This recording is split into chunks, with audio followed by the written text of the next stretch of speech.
Welcome back to the Slasher Siblings podcast. I'm your co-host, Cicely. I'm your host, Hayden. Today we're talking about Final Destination. Came out in 2000, rated R, hour and 38 minutes, 6.7 out of 10 on IMDb. After getting a premonition about a plane crash on his school trip, Alex, a student, saves a few of his classmates.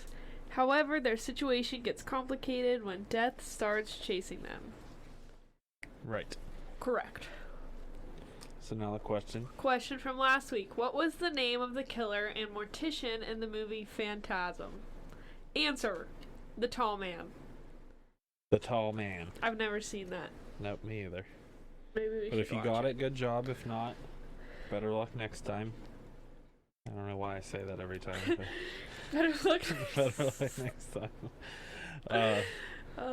Like they're winning something. Yeah, like they're winning something other than just us saying their Just name. creds. Just creds, yeah. Street creds. Yep.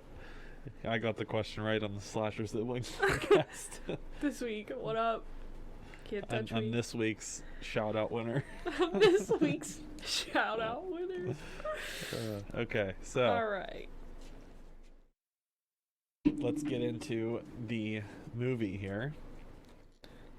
It starts off like with the look around the room, like the camera just kind of panning the room. I thought was kind of cool.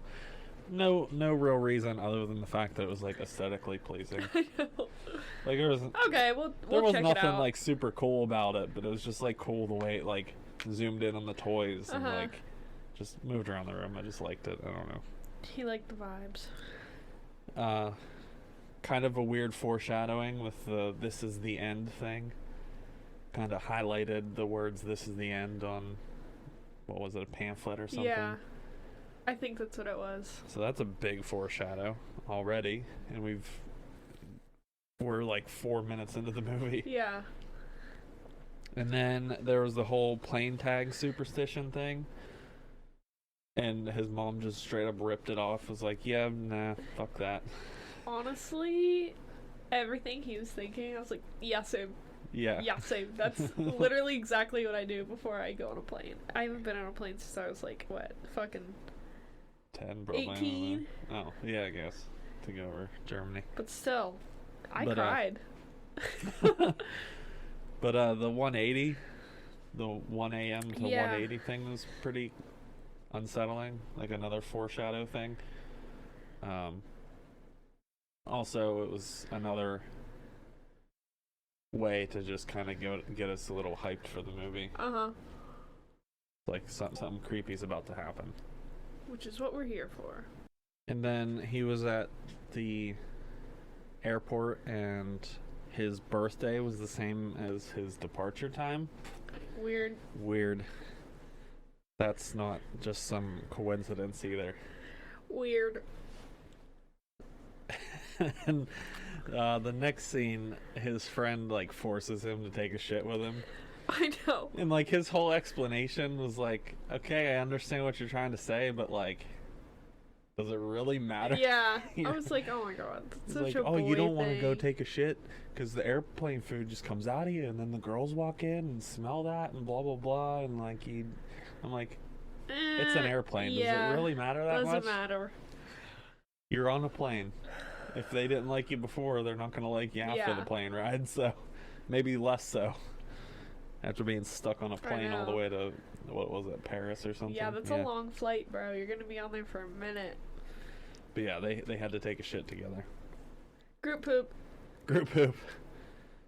And then they're all bored in the plane, all messing with each other and everything. And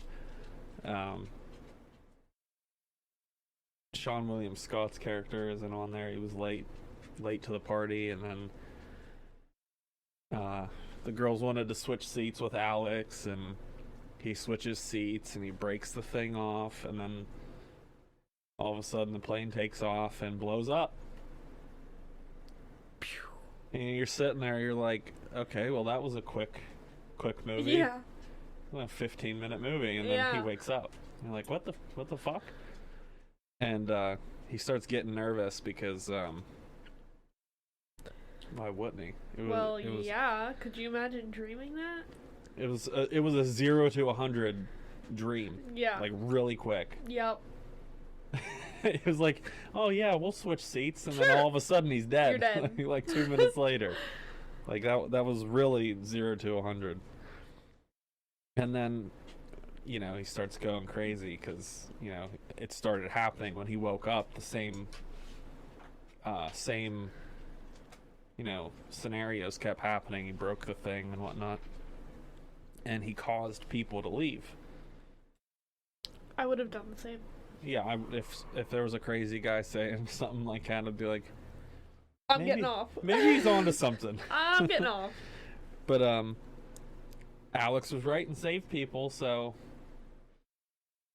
Listen, if I'm on a plane and someone's like, hey, I had blow. a dream.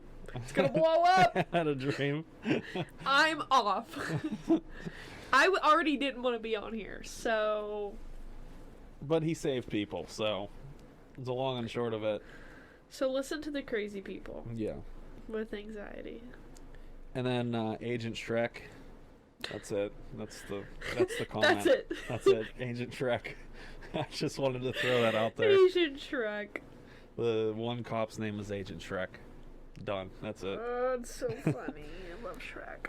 And then they were questioning everybody about the explosion, and they heavily blamed Alex without blaming him. They were like, how'd you know? He's like, dude, I don't know. I just knew. Had a feeling in my tummy. It was in my tummy. Yeah, they full on blamed him. We're like, yeah, we think it was you, but like we don't know. Yeah. And he's just like, well, I'm out of here then. But the news report was next saying about, oh, there was an explosion. It was weird. Explain what happened, that some of the kids got off and stuff like that, and he's visibly upset. Which is understandable. You just went through a traumatic event, you know? And seeing it on the TV, probably not even hours later, probably isn't, like, good for your mental state, you know? Probably fucking them up a little bit.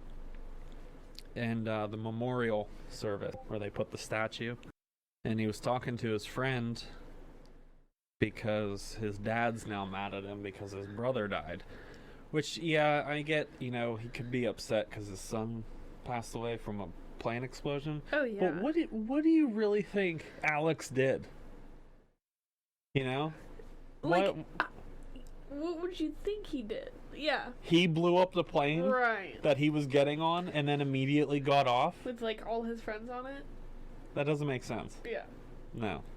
So, I get you being upset about your son, but, like, acting like Alex was at fault is kind of ridiculous to me. Take a chill pill. That's what we're trying to say. Yeah, exactly. People just blame Alex this whole time.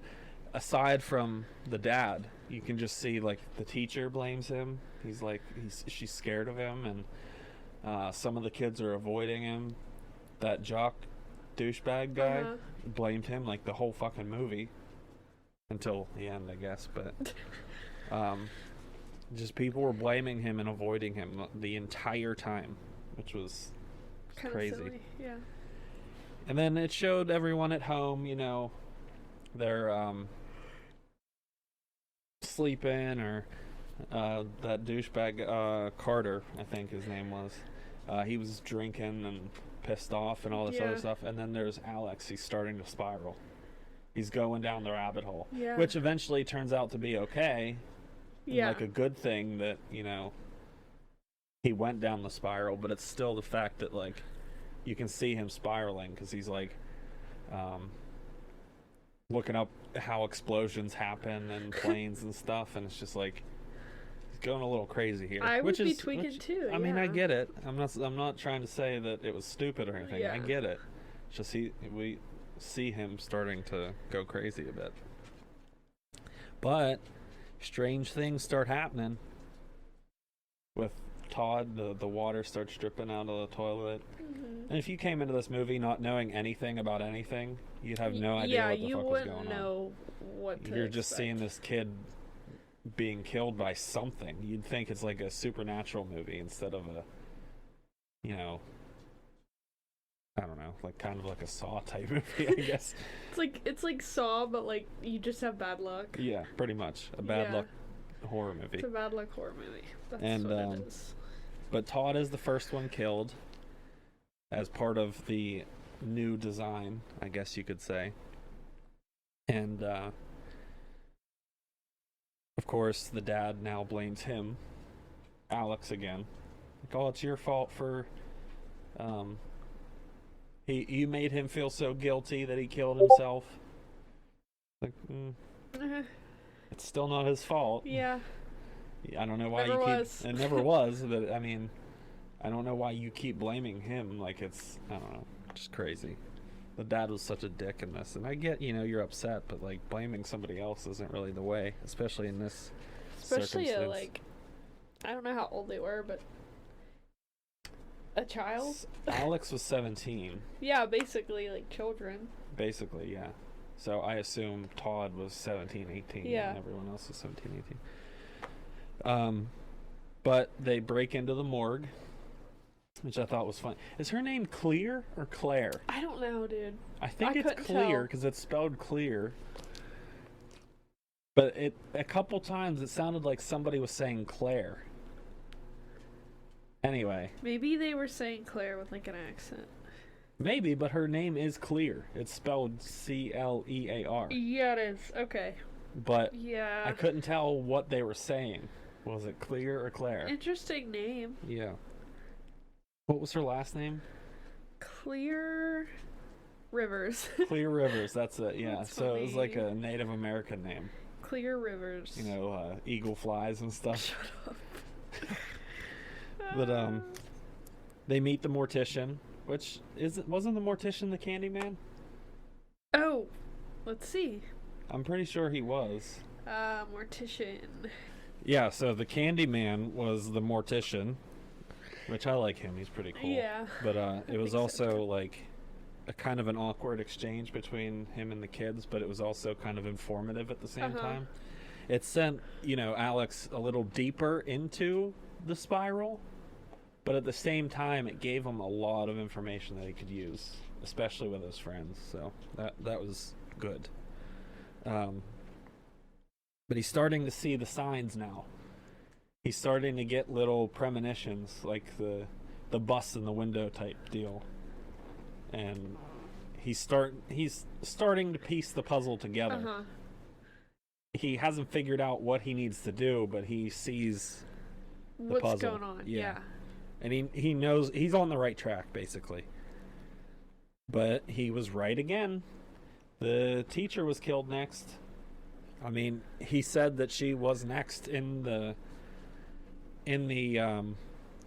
pattern or whatever, but he had no way of knowing that she was actually going to die.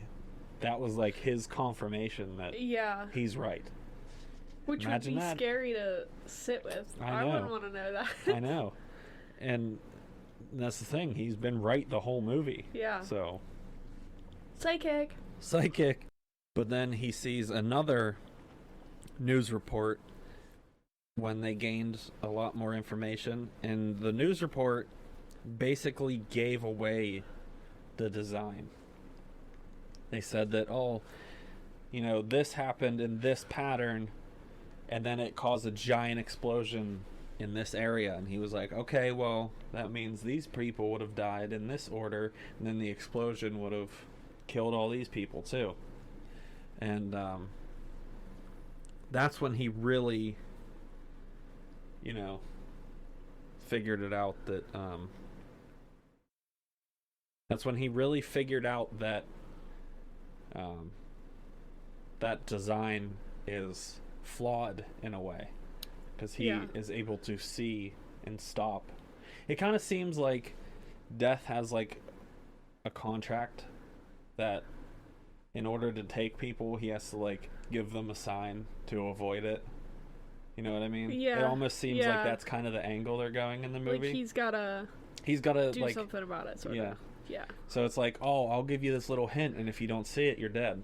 Yep. Kind of thing. But you at least tried, kind of thing. But Kind of thing. but when he was making sure the teacher was safe and everything, he ended up getting arrested. And was like, "Oh, I'm just checking to make sure the tires have air." At your teacher's house? That's kind of weird, but okay. All right. Fine. Sure. Oh, but we skipped over what I meant to say when he was right again was that Carter's girlfriend got hit by that bus. Right. I forgot to mention that, but so that's 2 deaths already in the grand scheme of things as far as Death's new design goes, since the plane failed. And that's another reason that, like, I think that too, because he gave Alex a way to stop his death, and he did, but now he has to keep giving him signs to keep avoiding it if he wants to. That'd be a lot live. of pressure on a person too, I think. And if he had to do that for like the rest of his life too. Oh my god, I would just kill myself. I know. Just all right, just go ahead. Take me.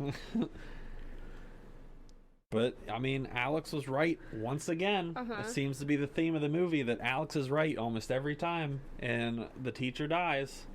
And it was actually the teacher's death isn't my favorite, like, scenario death or whatever. It's actually that tanning bed one. How like the board falls and like locks them in the tanning bed, and like the it's so not funny, but funny. Yeah, the slushy makes the temperature go haywire, and the lotion is keeping the door shut, and that's actually my favorite scenario. Or the dude, as far as like funny goes, or the dude who gets sucked into the bottom of the pool. Yeah, ew. That one's disgusting. So scary, dude. But like, this one is probably the coolest scenario death in the movie, where it's like, what was the first one that like she like dripped the vodka, and it dripped it on the computer. And my favorite part was in the kitchen after she got hit with the glass. She like pulls the rag and the knife stabs her, and then like he comes in, tries to help her, but like there was an explosion, knocked the chair over, and the chair smacked the knife. I like that whole. Makes me not want to do anything. Yeah, but I like that whole. Just sit in bed and not do anything. Not move. I'm like, I can't. I can't die if I'm wrapped in a burrito. Just sitting here. But I just like how that all. Don't watch this if you have like anxiety. Just don't. True.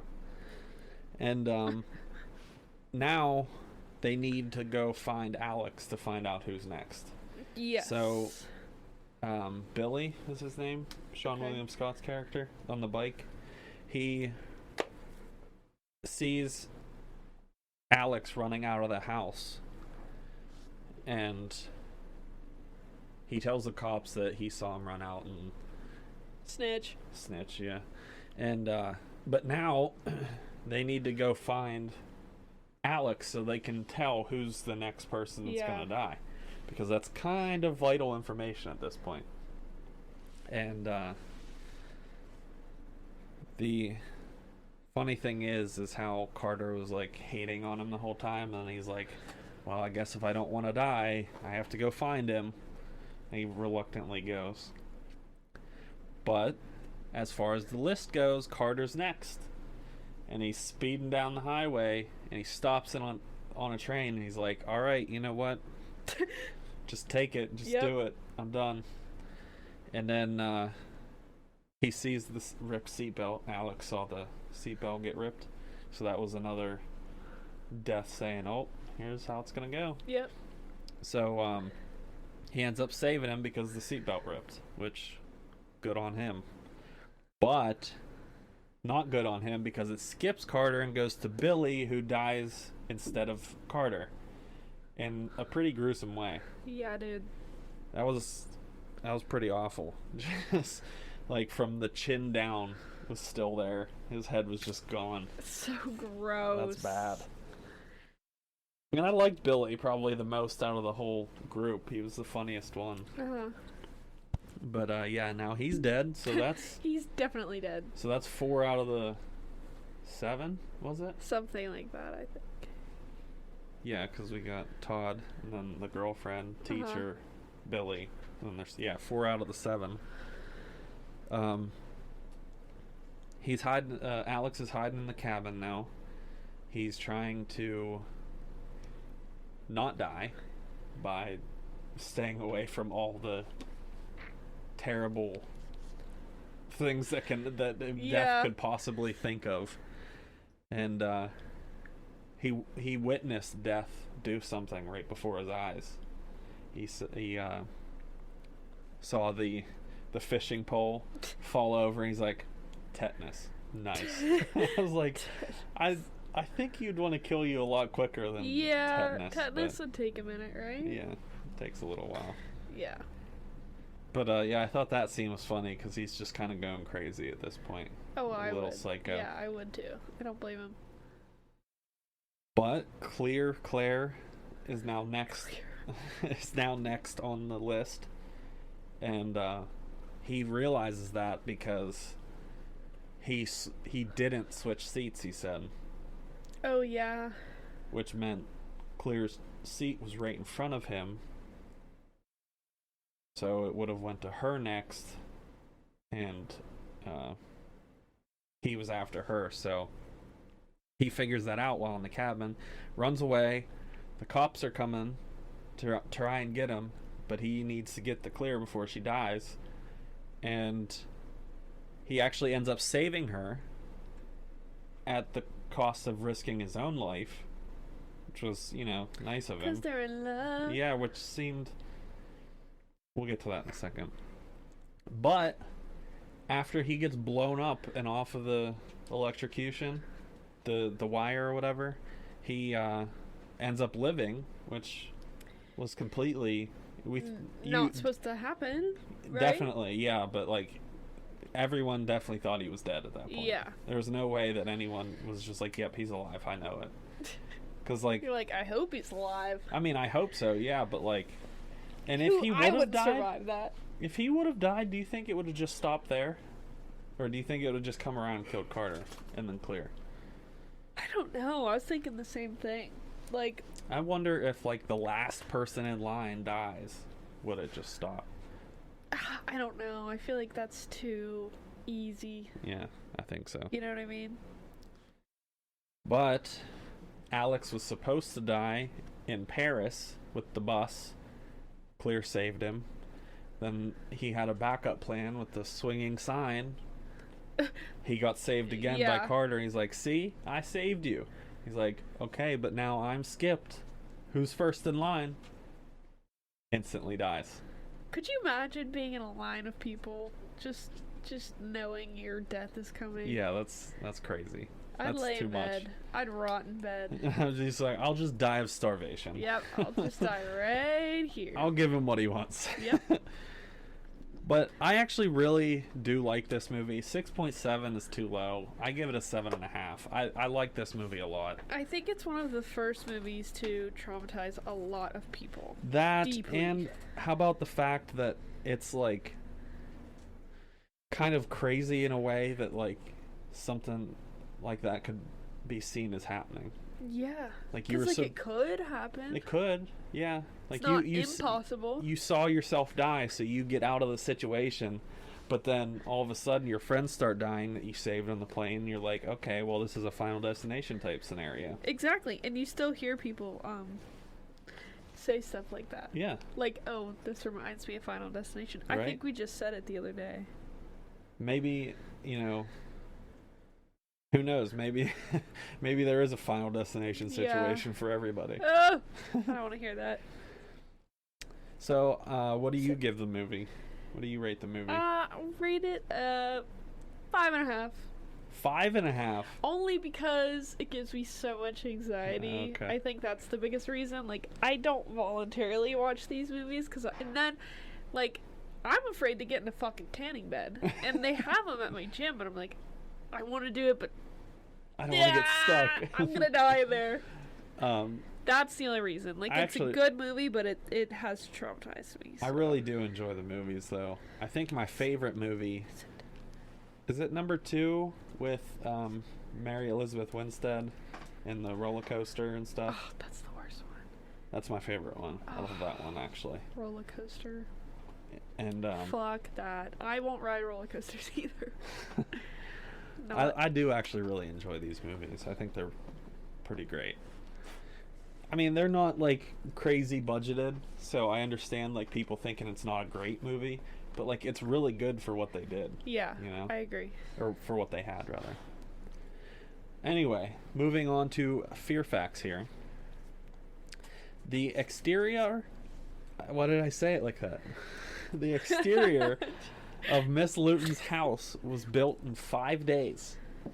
And the residents of Vancouver didn't want the filmmakers to blow it up as they thought it was a nice house. Oh. Yeah. They liked it. They liked it too much. So at around 4 minutes in the opening scene, Alex, Devon Sawa or whatever, Alex was supposed to pretend to be asleep, but he fell asleep for 4 hours. Me. Yeah.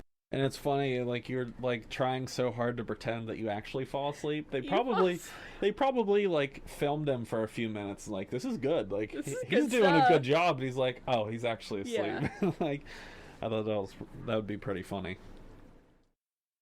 For the next one, much of the news footage shown is actual footage from July 1996 explosion and crash of TWA Flight 800 off East Morick, I don't know how to say that, Long Island, New York. So it was like an actual... Oh, shit. Like an actual footage of a plane explosion, which is pretty crazy. And it's kind of crazy that they were able to show it in the movie. Yeah. I mean, it's cool that you got an actual footage, but like... I like when movies include like real footage. Like the Ted Bundy movie with Zac Efron. Have you seen that? It's that really Wicked good. Something. Yeah, that was cool. They included real shit in there too. So I have 2 more.